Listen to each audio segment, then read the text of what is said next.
Para nosotros también es especialmente importante la prueba de este fin de semana porque tenemos a 3 atletas del proyecto FER compitiendo en la modalidad masculina, en concreto el europeo sub-23 y en la de paratriatlón.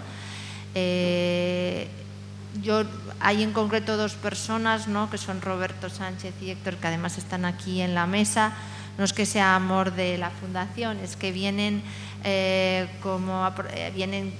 avalados por los resultados que hace tan solo unos días conseguían obtener, ¿no? Se acaban de proclamar campeones del mundo en sus respectivas categorías. Para mí también es un orgullo poder tener una prueba de este nivel aquí en mi casa y nada, esperemos estar disputando la prueba con los mejores. Yo no me siento favorito en absoluto, hay gente muy buena, como Jorge lo pudo ver el sábado, el domingo pasado en Mañoles también veníamos de ser campeones del mundo y tuvimos que lucharlo hasta el último metro para ganar la prueba. Y nada, venimos con muchas ganas, mucha ilusión. Valencia, un campeonato de Europa en Valencia no es algo que vaya a ocurrir todos los días.